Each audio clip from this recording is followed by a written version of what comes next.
Y en lo local, en Guayaquil, las cifras de contagios por COVID-19 siguen a la baja, según lo dio a conocer la alcaldesa Cynthia Viteri, quien también manifestó que las cifras de fallecidos diarios por coronavirus siguen en descenso.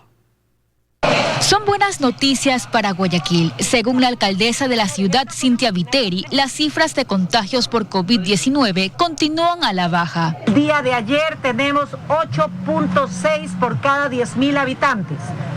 Casos confirmados al día de ayer 0,95 por cada 10.000 habitantes. Incluso las cifras de fallecidos diarios han descendido.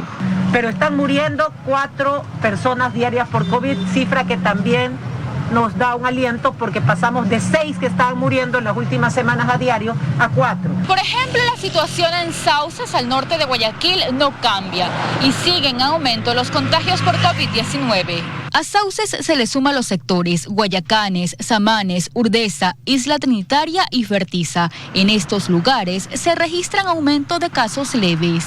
No utilizan la mascarilla, no guardan distanciamiento físico, realizan deportes en las calles, se reúnen dentro de domicilios a hacer festejos de X celebración.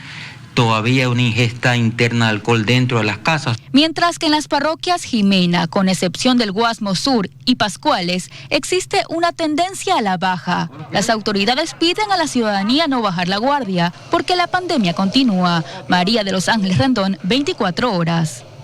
El Gabinete Sectorial de Seguridad analiza la propuesta legislativa de porte de armas para recomendar una posición sobre el tema al presidente de la República. Según el ministro de Defensa, también se revisará la estrategia de seguridad ciudadana conjuntamente con la policía y otros ministerios. ¿Cuál es la coherencia en querer armar a la sociedad? Si las Fuerzas Armadas, que tienen monopolio del uso de la fuerza, el Ministerio de Defensa ha presentado una solicitud, un acuerdo ministerial y publicado en el registro oficial para el uso progresivo de la fuerza. La Corte Constitucional ha suspendido a las Fuerzas Armadas. Y los militares no pueden utilizar las armas en este momento. Pero ahora sí, a la sociedad quieren entrar las armas.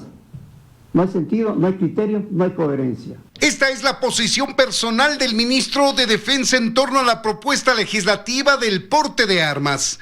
El pasado martes criticó además que se empiece a hablar de un tema tan delicado desde el punto de vista legislativo, sin antes conocer el criterio del Ejecutivo, sin una política pública frente al tema. Queremos conocer en detalle para que se tomen las decisiones, se discuta sobre el tema entre los miembros de este Gabinete del Sector Seguridad. Pues en el 18º Gabinete Sectorial de Seguridad, junto al ministro de Defensa y al canciller, así como junto a representantes de otras instituciones públicas relacionadas con el tema de seguridad, empezaron a analizar este tema como un órgano asesor de la Presidencia de la República. Si analizamos un problema es para obtener recomendaciones y la decisión que para nosotros estaría al punto de poder presentar al presidente de la República se implementaría en forma inmediata. Y de la misma manera el Gabinete Sectorial conocerá la estrategia de seguridad ciudadana que maneja el Ministerio de Gobierno y la Policía para que el resto de instituciones puedan colaborar con ese objetivo. De este órgano asesor de seguridad también se espera conocer los detalles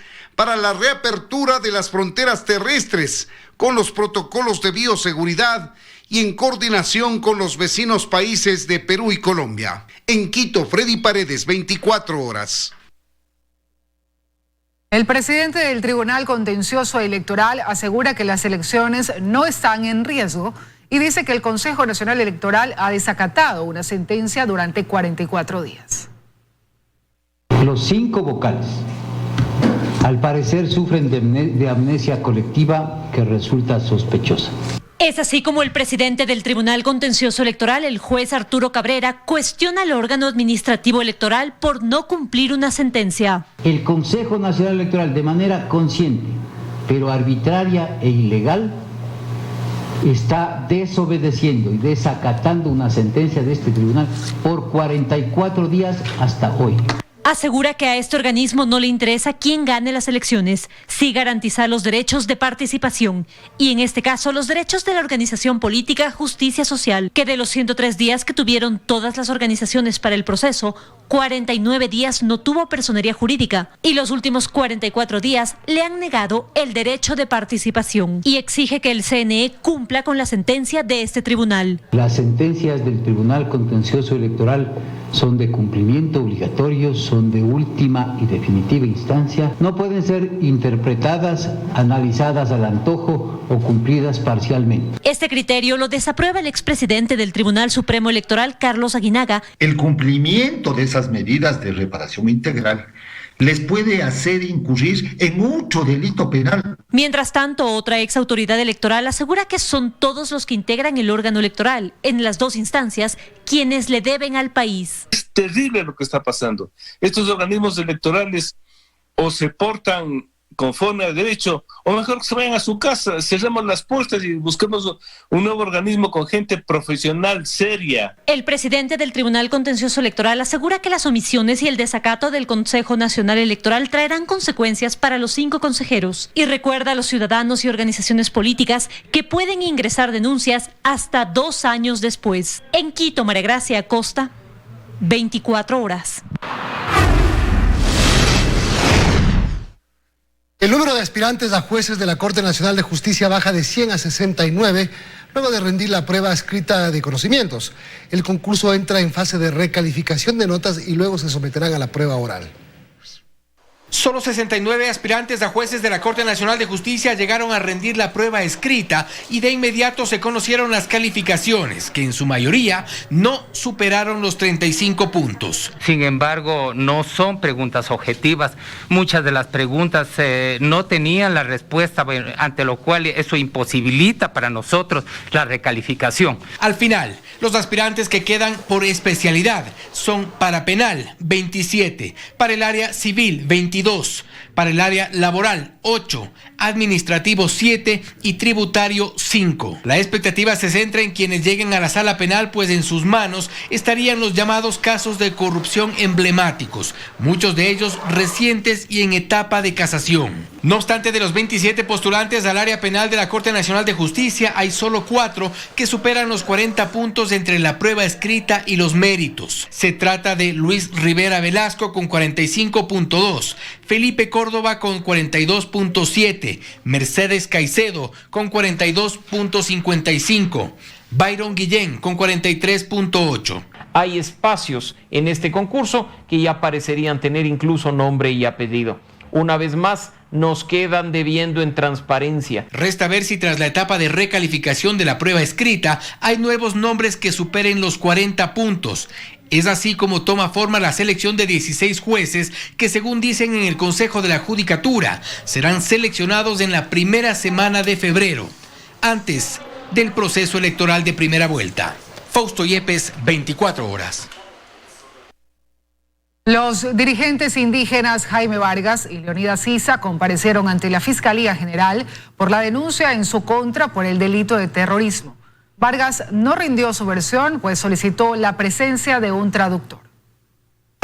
A pesar de que la convocatoria era 1 hora antes en el Parque El Arbolito, quienes decidieron acompañar al presidente de la Confederación de Nacionalidades Indígenas, Jaime Vargas, y al presidente del Movimiento Indígena de Cotopaxi, Leonidas Sisa, llegaron de a poco a la Fiscalía General. La primera versión respecto al caso por presunto terrorismo no se dio, pues Vargas solicitó un intérprete traductor en su lengua. Esto a pesar de que en versiones anteriores el idioma no fue ningún problema. Hemos acogido un derecho constitucional en rendir versiones en achuarchicham, en idioma. Inclusive en las otras denuncias e investigaciones se ha interpuesto la calidad de intérprete. La denuncia de este caso la presentó el ex vicepresidente Alberto Dajic respecto a declaraciones emitidas por ambos dirigentes en octubre del año anterior. Allí supuestamente se incitaba a cerrar las llaves de pozos petroleros. Está ya en el proceso algunas versiones dadas por las personas que dan fe de lo sucedido en esa fecha. Por los 11 días de protesta que vivió el país en octubre de 2019, tanto Vargas como Issa tienen al menos 7 investigaciones abiertas en su contra, entre ellas por los delitos de instigación al sabotaje, rebelión y secuestro. En Quito, Daniela Valencia, 24 horas.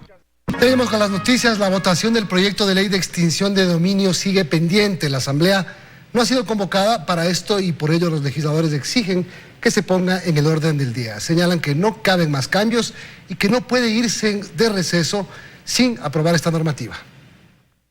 Son los miembros de la Comisión de Participación de la Asamblea. Están indignados porque el viernes recopilaron las observaciones que se dieron durante el segundo debate de la ley de extinción de dominio y aún no hay convocatoria para la votación. Esta Asamblea Nacional no puede salir de vacancia mientras no se realice la votación de la ley de extinción de dominio. El receso legislativo iniciará este miércoles 16 de diciembre. Mae Montaño sostiene que esta falta de convocatoria es una movida política. Jugarretas de los grupos que sin duda hacen que sus hechos no tengan nada que ver con su discurso. Las decisiones de estos últimos días han dejado al descubierto una serie de mentiras de las principales autoridades de la Asamblea. El presidente Litardo en una entrevista señaló que este martes aprobarán 2 leyes, una de esas la ley de extinción de dominio, a la que tienen que procesarla con profundidad de manera que no caiga en vicios legales.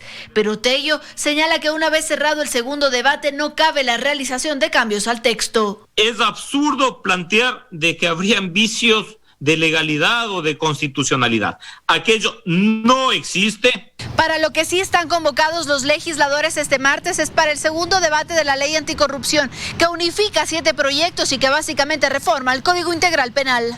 Estas reformas crean 4 tipos penales con el fin de controlar los procesos de contratación pública, sobre todo en emergencia. Además, incorpora sanciones. La inhabilidad de ejercer cargo público de por vida, así como a los empresarios privados que sean parte de estas contrataciones. También se incluyó en el texto un eje preventivo y no se dio paso al populismo punitivo. En Quito, Andrea Samaniego, 24 horas.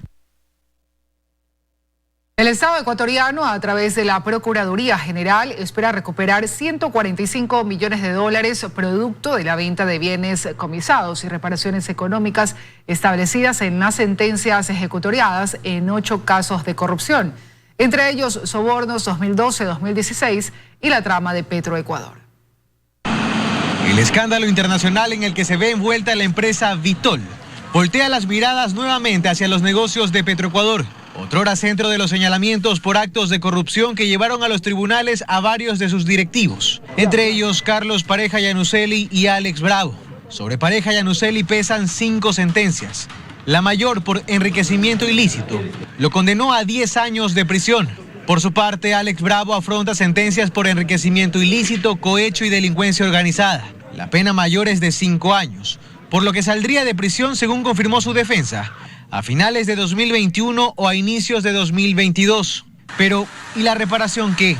Solo en esta trama el Estado puede recuperar $50,3 millones por la venta de bienes comisados y por reparaciones económicas de Bravo y Pareja, pero también de otros sentenciados en el escándalo de la petrolera. Sin embargo, no es el único monto pendiente. La Procuraduría General del Estado, a través de la Unidad de Recuperación de Activos, ha iniciado un proceso para recuperar capitales desviados en actos de corrupción, vinculados a otros casos donde ya hay sentencias en firme. En el caso de Marisol Larrea, exfuncionaria del IES, se apunta a recuperar $3,6 millones, $33,3 millones del caso Odebrecht, 14,7 millones por el caso Sobornos 2012-2016, entre otros. Lo pendiente suma $145,4 millones, solo en 8 casos con sentencias en firme. Solicitamos una versión de parte de la Procuraduría para conocer cómo avanza este proceso. Estamos a la espera. Lo cierto es que no será ni sencillo ni rápido. Patricio Donoso, vicepresidente de la Asamblea Nacional, cree que la ley de extinción de dominio podría facilitar las cosas.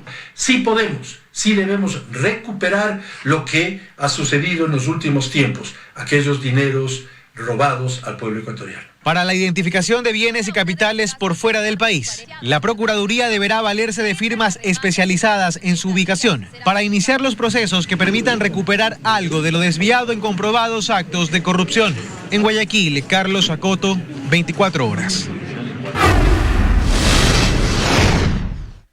La importación de juguetes de este año se redujo en más del 40%. Compradores coinciden que la oferta es menor que en años anteriores, mientras los comerciantes quieren salir de la mercadería con descuentos. Lourdes lleva una semana buscando un regalo cuyo precio se ajuste a su bolsillo. Confiesa que este año no iba a comprar un presente para su nieta, pero si encuentra una oferta que le convenga, lo hará. Estoy recorriendo desde la semana pasada. A esperar hasta el último, ya después ya no va a haber nada. Marlene y su esposo también están cotizando obsequios. Han visitado algunas tiendas y aseguran que no han visto variedad como en años anteriores. Tienen razón, la pandemia y la crisis económica hizo que las importaciones este año se limiten. Según cifras del Banco Central del Ecuador, hasta septiembre de este año, las compras de juguetes significaron 98.5 millones de dólares. Suena bastante, pero no. Esto es apenas el 43% de lo registrado el año pasado. En este local, uno de los más grandes del país, este año se importó apenas el 30% de lo que habitualmente se pedía. Señalan que hay menor oferta, pero también menor demanda. Este año creo que no se probó ni siquiera el 30% de lo que fue el año pasado. Más del 80% de los juegos y juguetes que llegan a Ecuador vienen de China, en menor volumen de México, Colombia, países de la Unión Europea, Vietnam y Malasia. En enero generalmente se empiezan a concretar los pedidos de juguetes para el nuevo año con las grandes fábricas, pero al aún existir restricciones por la pandemia del coronavirus, los requerimientos están suspendidos. Esto mientras con descuentos se busca liquidar la mercadería en percha. Casi no pensamos ya en utilidades de manera alguna. Pensamos en salir de la mercancía para que no se quede ya para el próximo año. Otra de las medidas adoptadas por el comercio para mejorar la facturación en los últimos días del año es otorgar facilidades de pago o cobrar desde el primer trimestre de 2021. Joana Ramos, 24 horas. La Agencia Metropolitana de Tránsito de Quito ampliará sus horarios de atención para los trámites que se realizan de forma presencial para la matriculación en línea. El plazo concluye este domingo 20 de diciembre, más del 45% del parque automotor de Quito no ha hecho este procedimiento. Este escenario de largas filas en la Agencia Metropolitana de Tránsito se repite cada diciembre. En esta ocasión, por causa de la pandemia, se habilitó la matriculación online. Desde el 14 de septiembre, fecha en la que se abrió la plataforma, hasta el momento, la AMT ha recibido 276,000 solicitudes, pero solo 163,000 obtuvieron el permiso de circulación. La mayoría de casos que tenemos para la cancelación son personas que no han completado los pagos, en especial el pago del impuesto al rodaje. Y sí hay casos de personas que no cumplen con el primer requisito. El primer requisito es haber aprobado la revisión técnica vehicular en 2019. Quienes no tenían la revisión vehicular correspondiente al 2019 debían realizarla esta vez en otro cantón y de forma presencial hacer la matriculación en Quito. Me tocó ir a Cayambe, me tocó volver y estoy aquí esperando más de 2 horas. Las autoridades sostienen que más del 45% del parque automotor de Quito no ha realizado aún este trámite. Si usted va a realizar la matriculación de forma digital, debe cancelar todos los valores de multas que estén pendientes. Además, el valor de la matrícula y otras tasas del servicio de rentas internas y el impuesto al rodaje que lo encuentra en la página de la AMT. Luego debe llenar un formulario y esperar entre 48 y 72 horas para recibir el permiso de circulación. Este procedimiento lo podrá hacer hasta las 23 horas y 59 minutos del 20 de diciembre. Los vehículos que no hicieron este año este proceso de matriculación, ¿cuál es la multa para el siguiente? Tienen un recargo de $25. Si usted ya envió el formulario y no ha recibido una respuesta, debe comunicarse con la AMT, pues posiblemente el correo electrónico es incorrecto. Si su caso requiere acudir de forma presencial, la atención será hasta el 23 de diciembre e incluso desde este martes se amplían los horarios. De lunes a viernes la atención será de 8 de la mañana a 19:30 y los sábados y domingos de 8 de la mañana a 16:30. En Quito, Belén Merizalde, 24 horas. Seguimos. A diferencia de otras zonas del país, General Villamil en Guayas decidió abrir sus balnearios para el feriado de Navidad y de fin de año, pero implementando restricciones vehiculares por placas. Los comerciantes están contentos con la noticia. Ya todos lo saben.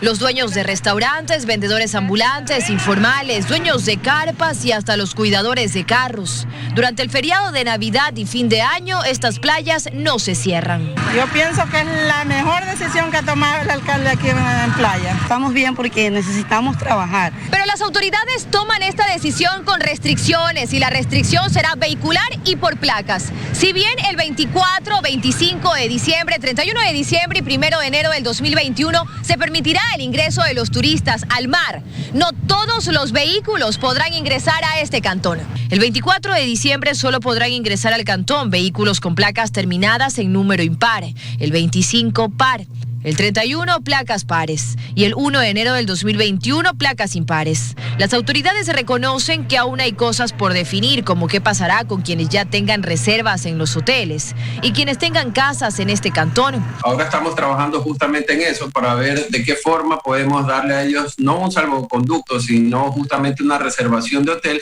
para que estas personas puedan entrar. La idea del municipio era permitir el ingreso al cantón sin restricciones, pues el turismo quedó seriamente golpeado por la decisión de cerrar las playas en el feriado pasado. En el 2019, durante el feriado de Navidad y fin de año, se recibió a 250,000 personas en playas. Al conocer que sus vecinos en Salinas resolvieron cerrar sus balnearios, entendían que debían encontrar una forma de reducir las visitas. Me parece excelente porque de todas maneras iba a haber un control. Por su parte, los residentes esperan que el control sea estricto para evitar aglomeraciones y por ende contagios. Hay que tener toda la precaución del caso. Nosotros estamos realizando ya las planificaciones para poder contar primeramente con un incremento del personal policial. Durante el feriado, las otras restricciones, como la de horario para el acceso al mar de 7 de la mañana a 4 de la tarde, el cumplimiento del aforo, la prohibición de bebidas alcohólicas en las playas y el cierre de establecimientos a las 11 de la noche, se continuará cumpliendo. Dayana Monroy, 24 horas.